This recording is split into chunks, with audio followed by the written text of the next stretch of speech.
que nos brindaram com questões tão pertinentes e tão importantes ligadas às questões da escravidão, do abolicionismo, e principalmente o papel da imprensa neste processo todo. E eu gostaria de franquear a todos, então, a possibilidade de perguntas para que nós pudéssemos iniciar o nosso debate. Eu não sei se as meninas já estão com as perguntas.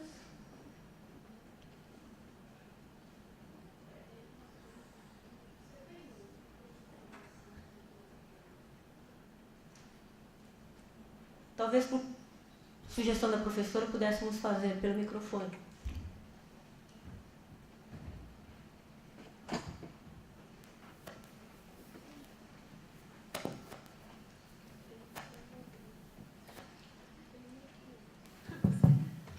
Agora sim. Boa tarde. Obrigado pela palestra, todos os professores aí na mesa. Alô? Tá meio estranho. Cláudia, eu tenho uma dúvida, que no A Redenção ele tem uma questão com...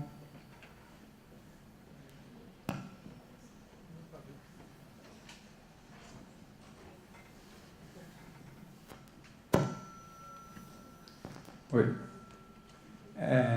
Eu tenho uma dúvida em relação aos imigrantes. Como os jornais do Rio de Janeiro, os jornais abolicionistas, né, ou os jornais que abordavam temáticas abolicionistas, encaravam a ideia da vinda do imigrante para o Brasil, ainda mais pensando pelo viés de que os imigrantes, em grande medida, chegavam a São Paulo, né? Foram poucos os imigrantes que iam ao Rio de Janeiro. Então, eu imagino que eles deviam ver esse esforço em trazer mais imigrantes para as lavouras cafeeiras de forma negativa, né? Não sei, eu gostaria que você comentasse, se possível, um pouco isso. Essa questão me veio à mente, porque quando o Redenção está falando de um contexto, obviamente que o abolicionismo tem um contexto nacional, e o que aconteceu em São Paulo está super ligado, né?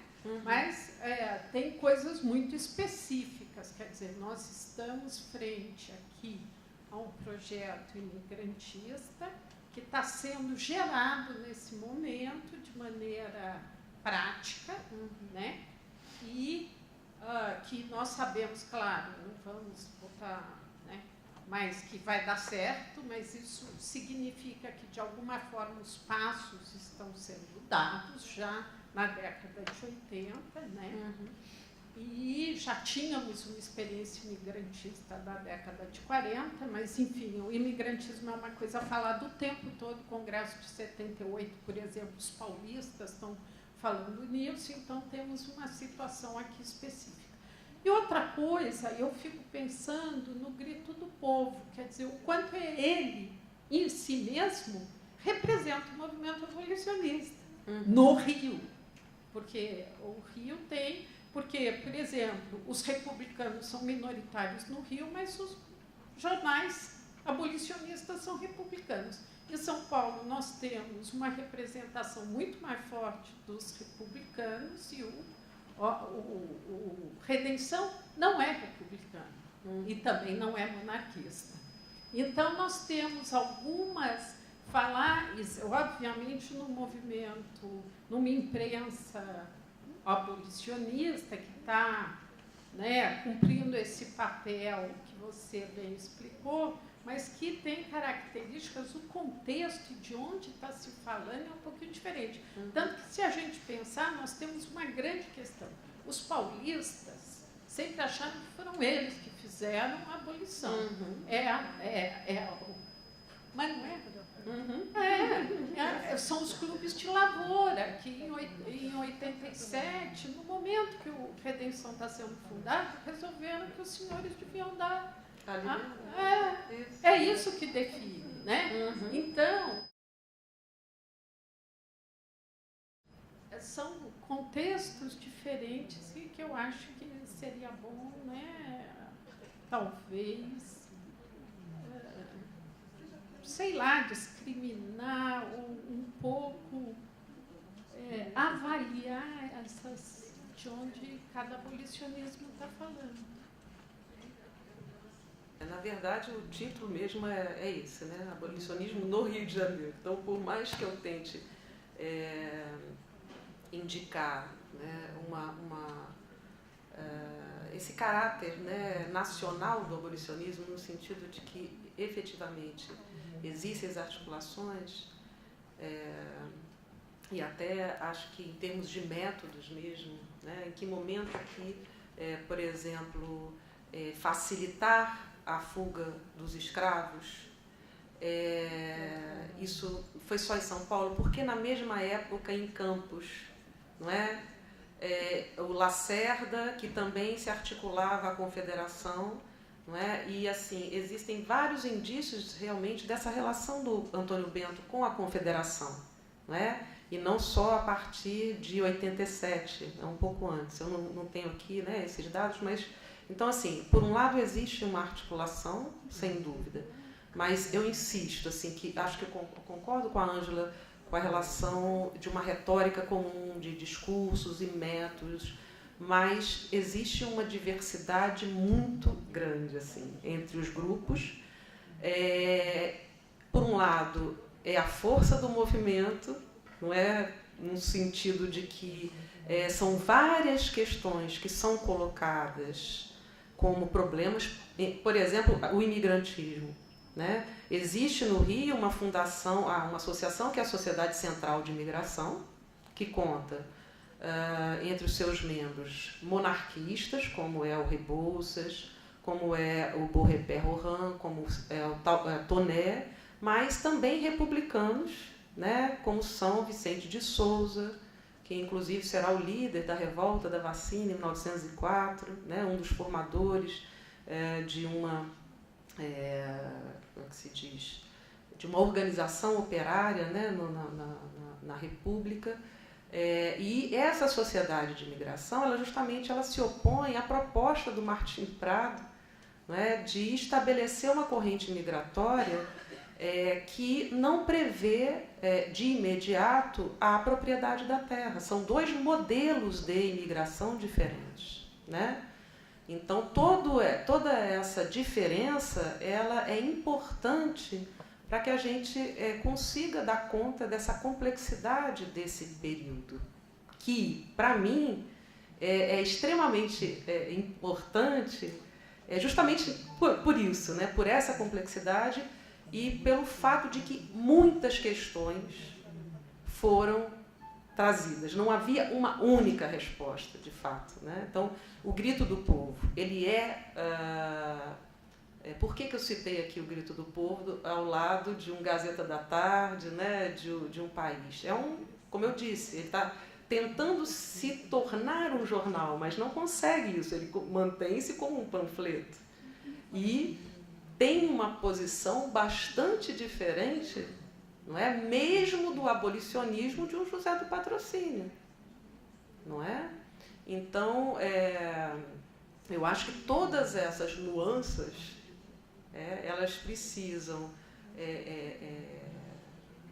eu acho que tem sentido, assim, eu acho que ajuda a uma compreensão desse contexto de uma forma mais complexa, né? E justamente, então, nessas diferentes realidades, que são realidades regionais. Por exemplo, quando a gente diz assim, o abolicionismo do Rio, ele é constituído majoritariamente de monarquistas, ou que o Partido Republicano no Rio, ele é fraco.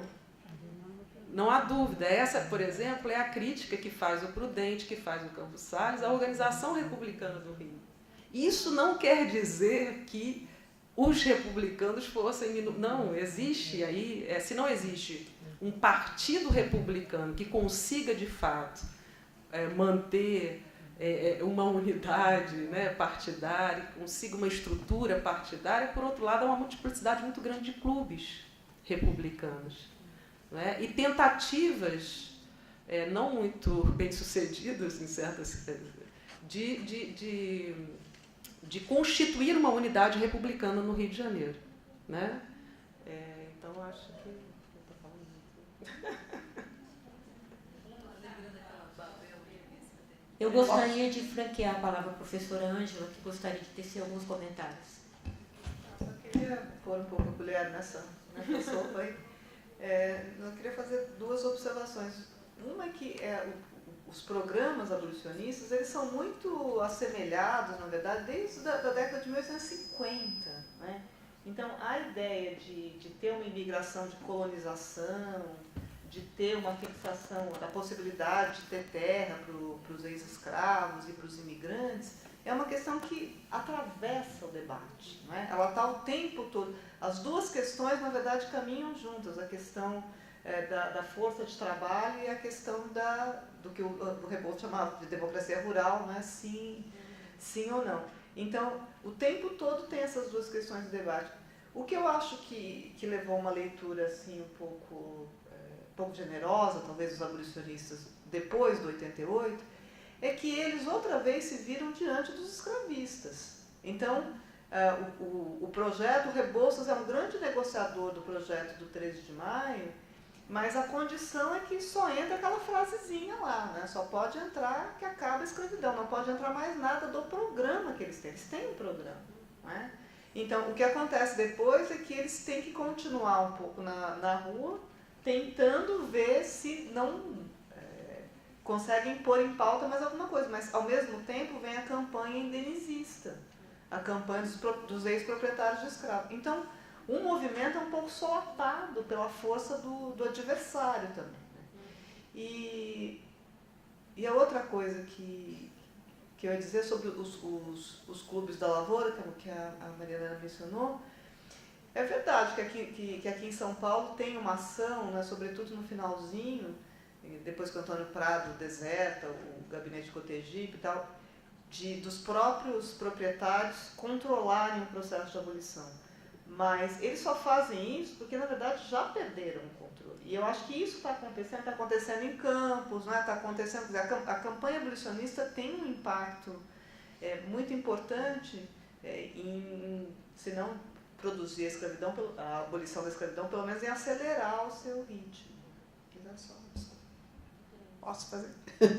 Obrigada, boa tarde.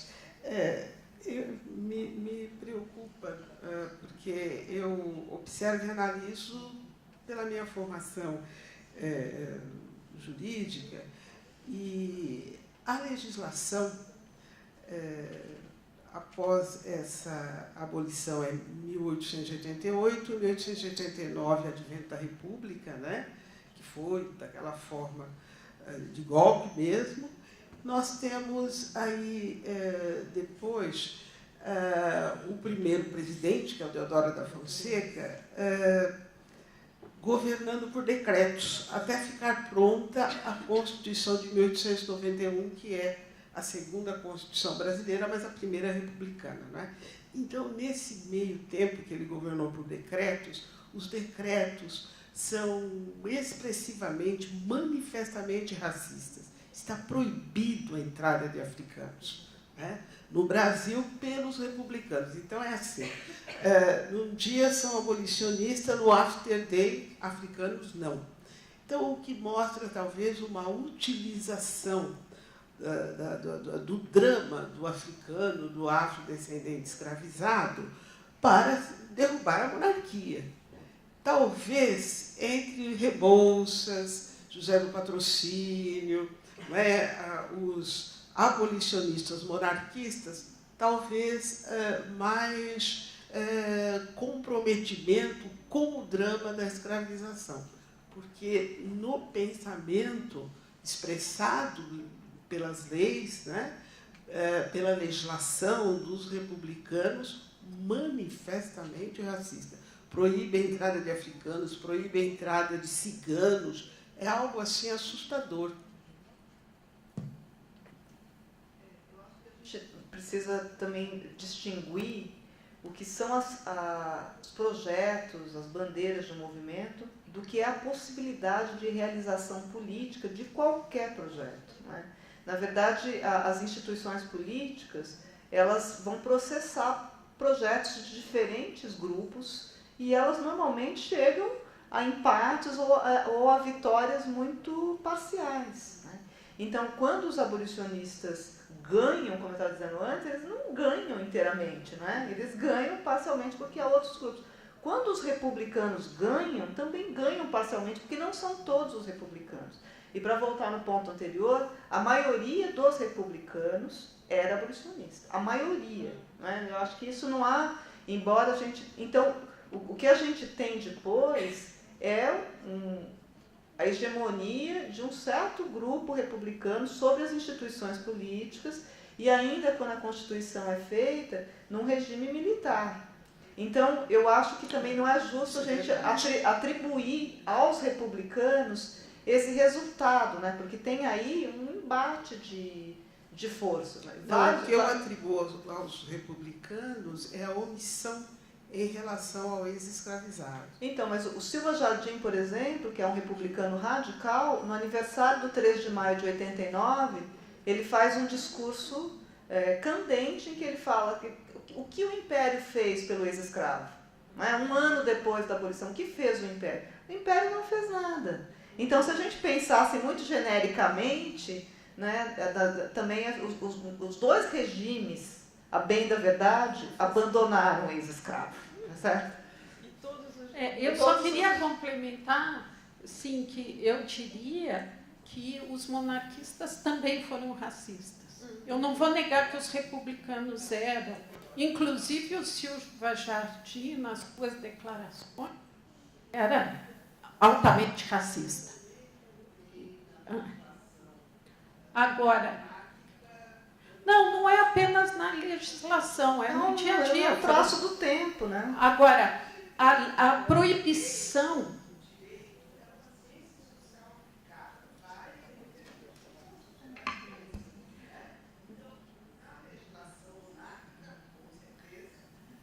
Doutora Eunice, por gentileza, o público quer ouvir a sua palavra.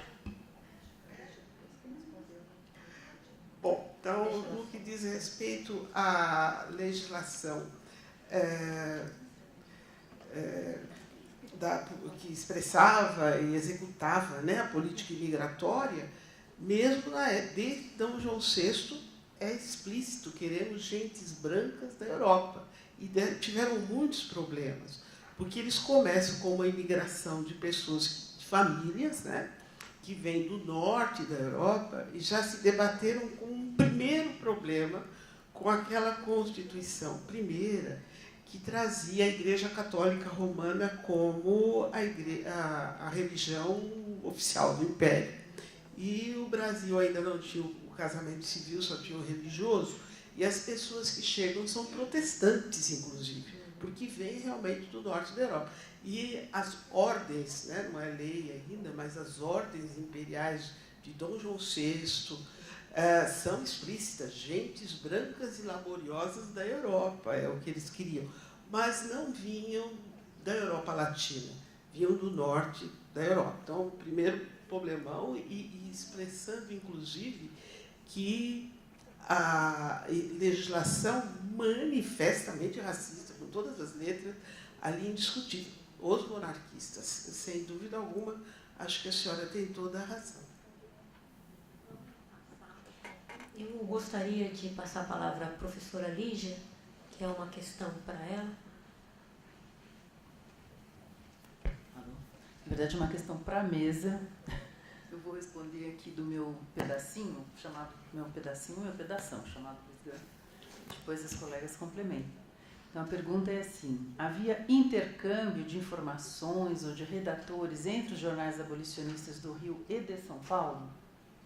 Então, eu mencionei, talvez acho que muito rapidamente na minha comunicação, que a partir, quando eu consigo localizar, a partir de 1880, acho que é o próprio ano de fundação da Gazeta da Tarde, não é? Acredito que por 79, julho, né, de 79. 80. Mas, enfim, a partir de 1880 é quando eu localizo, portanto, a reprodução e a colaboração de Luiz Gama no Gazeta da Tarde.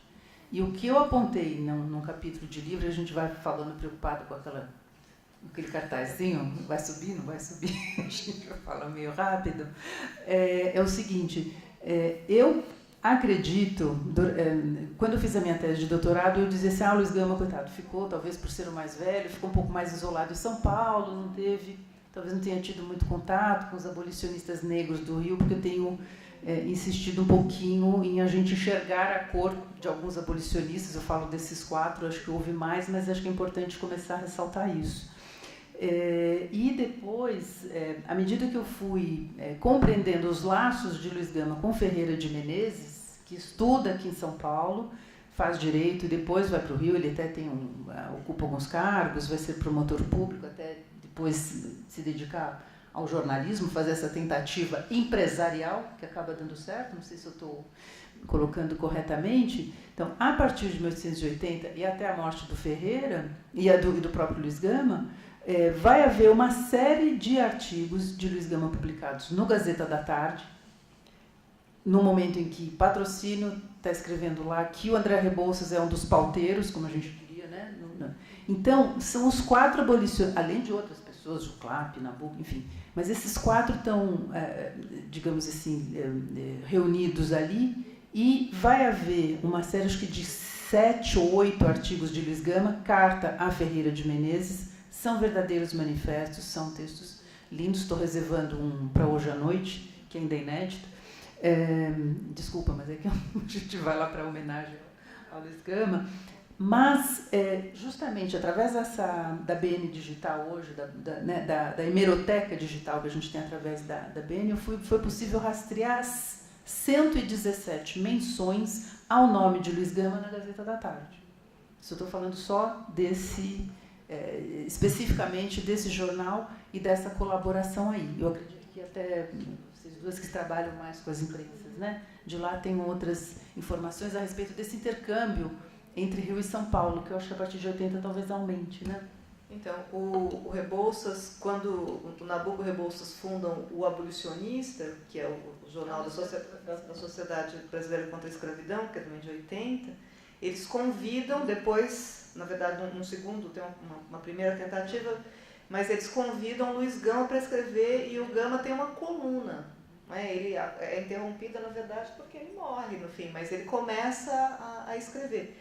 E tem vários casos, não só de abolicionistas que colaboram nos jornais dos outros, como tem matérias que são replicadas. Então, as matérias que aparecem na corte, nos jornais da corte, aparecem em jornais provinciais e vice-versa. Os casos muito momentosos, por exemplo, em Campos, quando tem o tiroteio, o desbaratamento do jornal de Campos, o 25 de março, ele sai na imprensa do Abolicionista do Rio. Né? Então tem uma comunicação o tempo todo entre eles, mas acho que a Cláudia pode falar.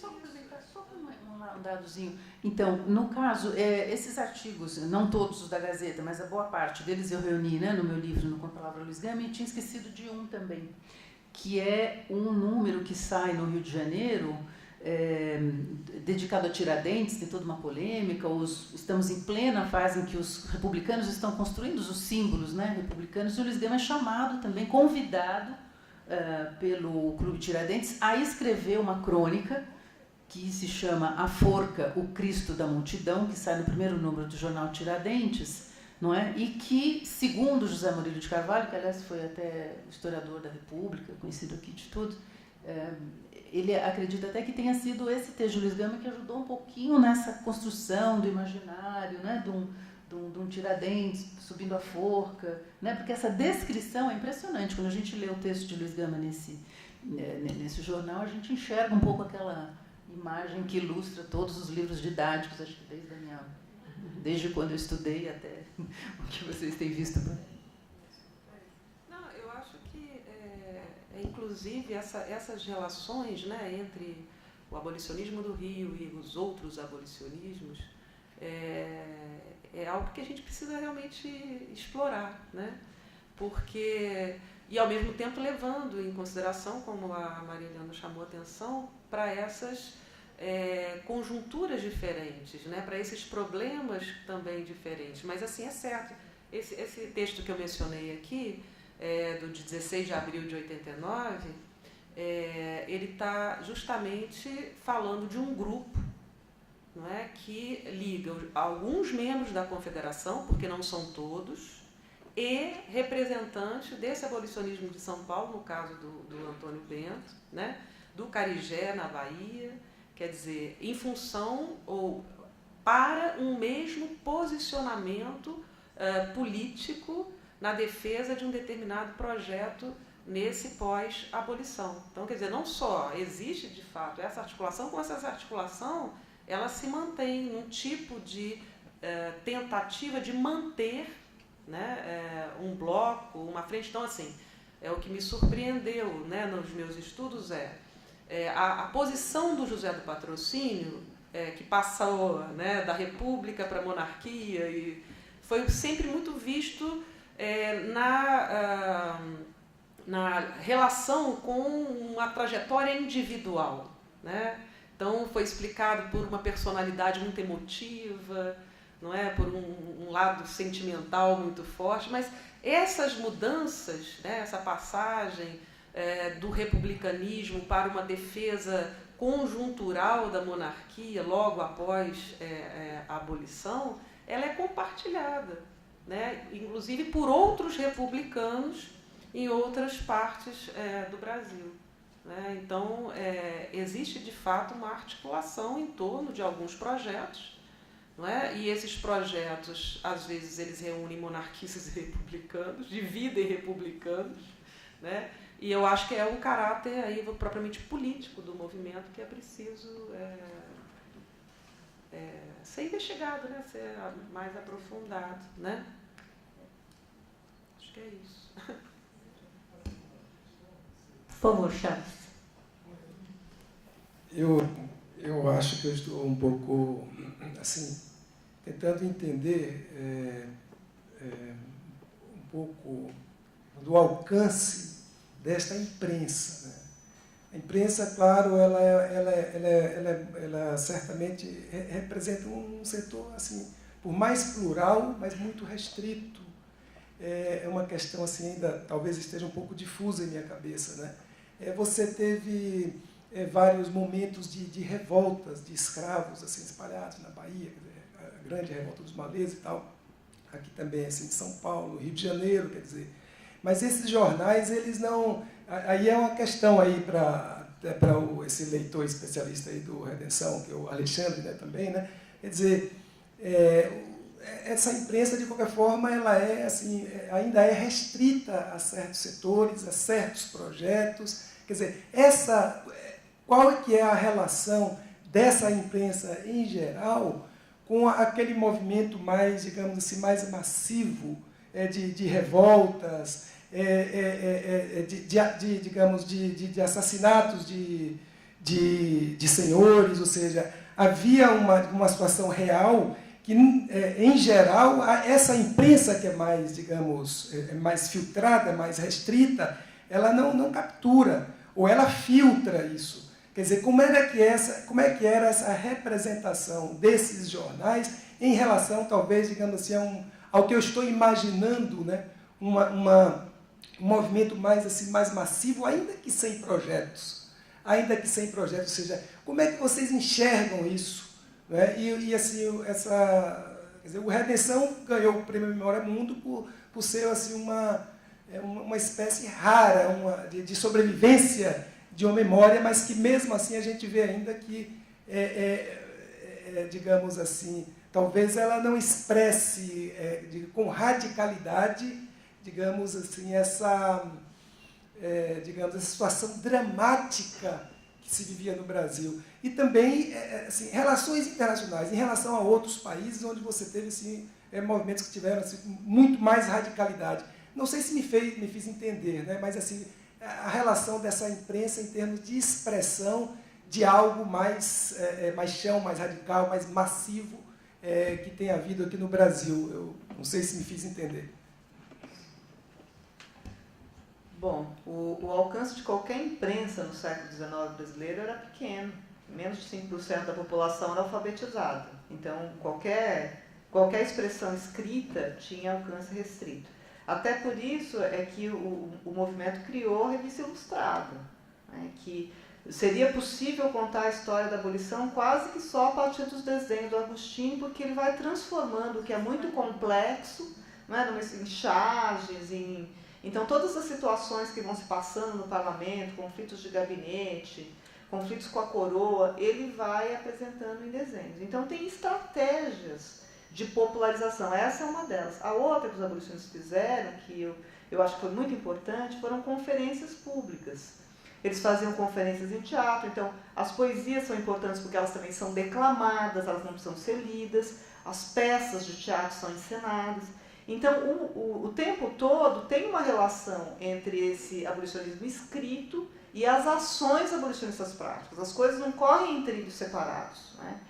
E isso que você chama aí de massivo é uma coisa difícil de afirmar, porque o que tem de registro historiográfico, pelo menos que eu conheço, são sempre registros, nesse período, de rebeliões relativamente pequenas e locais. Então é muito difícil a gente saber, ainda não tem uma sistematização que nos permita dizer que você tem isso no país inteiro acontecendo a ponto de impactar o sistema político. A gente sabe, por exemplo, que isso foi importante a ponto de impactar o sistema em São Paulo. Mas a gente não sabe, o trabalho da Maria Helena, por exemplo, mostra isso. Mas a gente não sabe o volume disso no país inteiro. Mas eu acho que a gente também não pode pensar as coisas apartadas, porque uma das razões dos escravos poderem fugir no final do processo é que eles sabiam que eles iam encontrar guarida. Então, o caso do Pio que a Maria Helena contou de manhã, a marcha do Pio vai sendo noticiada dia a dia pelos jornais abolicionistas. Eles vão falar, vai acontecer uma carnificina na Serra do Mar. O País dá isso, a Cidade do Rio, a Gazeta da Tarde, eles estão o tempo todo cobrindo. Então, tem aí uma conexão o tempo todo entre as diferentes arenas de ação. Eu acho que a gente não deve pensá-las como apartadas. Eu acho que essa divisão usual entre elite e povo, movimento de elite e movimento popular, não é uma boa distinção para a gente entender o fenômeno. Porque o tempo todo gente que a gente poderia considerar de elite tem vinculações com outros que estão vinculados a quem está agindo ali nas fugas, né? E vice-versa. Então, acho que a cena é um pouco mais complexa. E com relação aos outros países, já termino, eu acho que os abolicionismos estrangeiros funcionam muito como modelo. Então, a Underground Railroad americana, a rota de fuga nos Estados Unidos, é claramente um modelo para a estruturação aqui do que vão fazer os Caifazes, mas do que fazem também o Clube do Cupim, em Pernambuco, o pessoal de Campos, né? Então, acho que tem aí o tempo todo um rebatimento.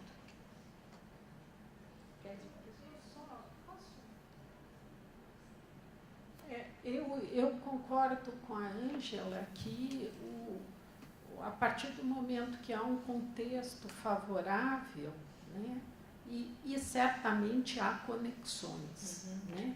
Não se pode negar que há uma conexão e, se você quiser, você faz a conexão até do Nabucco para as revoltas de escravo, que também existiram no Rio, né?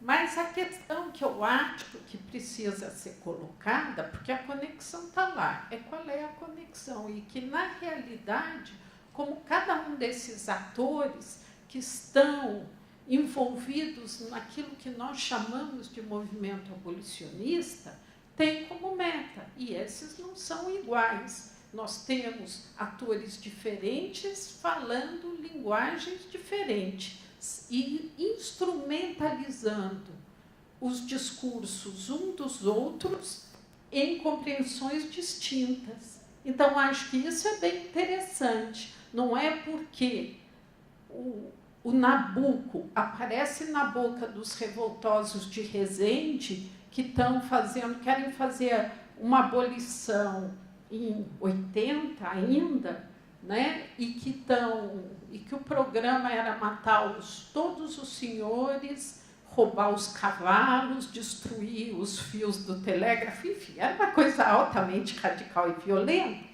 E eles dizem, nós estamos esperando o Nabucco chegar, porque é ele que vai declarar a abolição. Eles estão esperando até hoje. Agora, isso é uma conexão? Obviamente é, mas é uma conexão em que aqueles atores reinterpretaram e inventaram o Nabucco, que obviamente nunca existiu.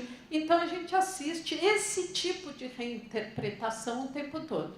Então, há uma conexão do movimento mais popular com os abolicionistas, sim, mas como ele se dá, a gente precisa tomar cuidado, né? O próprios Caifases, pela dificuldade de achar documentação, na verdade, nós não sabemos quem são os Caifases. Quem são?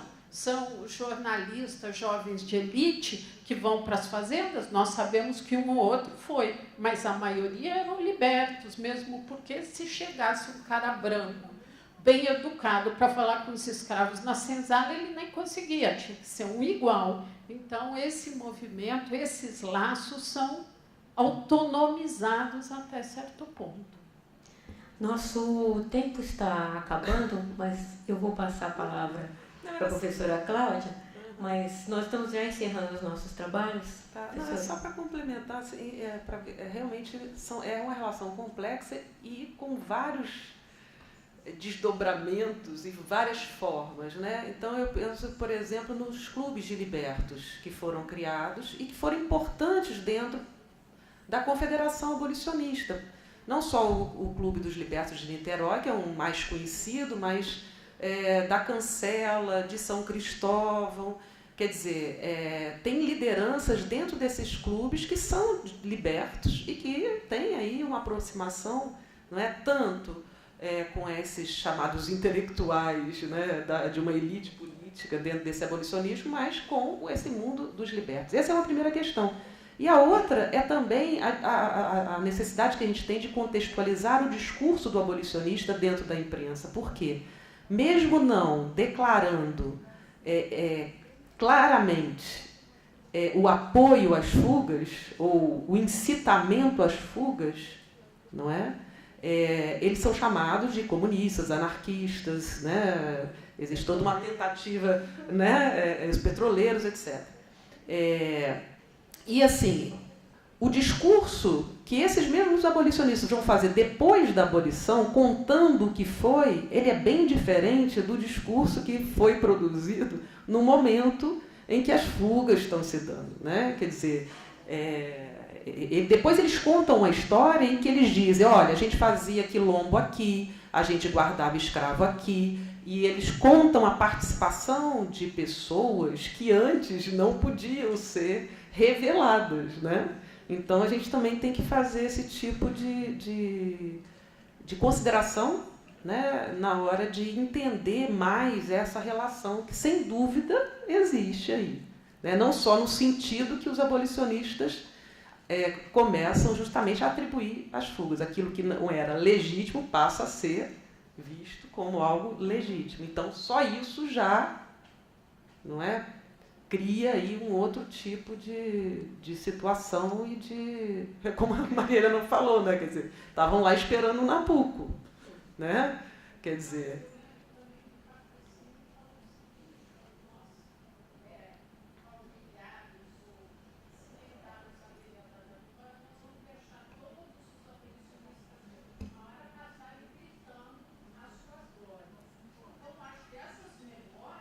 Isso. Sim, sim, sim. É uma disputa de memória. Sem dúvida. Isso. O Antônio Bento tem uma expressão ótima para esses abolicionistas de 88, 87, abolicionistas de escudo, porque eles vêm todos com o escudo nobiliárquico, né, aderem em massa, mas depois que a coisa está feita. A memória, né? A memória, uma luta pela memória e pela história depois, né? Eu gostaria de passar a palavra a vocês para as considerações finais, para franquear a palavra para vocês.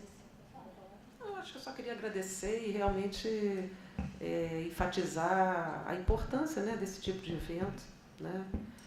Não só aí porque diz aí respeito à conservação de um material e de um instrumento de pesquisa fundamental, mas porque realmente permite esse diálogo, né, que acho que o melhor de tudo isso, né, que a gente faz, né? Tentar trocar, né, as coisas que a gente faz. Isso que é bem legal. Né? Queria agradecer mais uma vez a todo mundo e a oportunidade. Também gostaria de agradecer a oportunidade, saudar mais uma vez essa iniciativa, essa realização, na verdade, do Arquivo do Estado, esperando que venham outras restaurações de outros jornais, porque a gente acho que ainda tem para manga, porque justamente é tudo isso que vai permitir leituras, releituras e, obviamente, né, um conhecimento mais aprofundado da nossa memória e interpretações de coisas que a gente, enfim, ainda tanto a se fazer e que a Unesco, quem quer que seja, a ONU, enfim, qualquer organização planetária venha a abraçar essas iniciativas brasileiras. Gostaria de agradecer, então, novamente a oportunidade também de ter conhecido, de ter dialogado com as colegas e ver ainda quanto a gente pode fazer, o que é bom, né? Eu também queria agradecer, louvar aqui a realização, como disse a Liz, já está feito, né? Finalmente o jornal está aí disponível. E eu acho que a grande vantagem de ter essa digitalização, como a gente estava falando da iniciativa da Hemeroteca, da Biblioteca Nacional também, é a possibilidade de muitas leituras e de contestação. A gente vem fazendo pesquisa meio solitariamente, né, em que os historiadores leem a fonte, são quase que donos da fonte. Eu acho que essa disponibilização é muito importante para que a gente possa contestar também interpretações canônicas, né, e discutir mais sobre esses assuntos. Então, muito obrigada e parabéns. Eu quero agradecer a todos a presença, agradecer a presença das professoras e dizer que, na verdade, nós não estamos fazendo nada mais do que cumprirmos o nosso papel como arquivo na disseminação da informação, né? No franqueamento da informação para que todos possam ter oportunidade, né? E essa é a nova política do arquivo, de disponibilizar o nosso acervo da melhor forma possível. Eu agradeço a todos e convido a todos, aqueles que não puderam ver ainda a exposição do Jornal Redenção, que gastem um tempinho aí fora revendo os nossos originais e também as cópias que foram produzidas para que vocês possam manusear. Muito obrigada.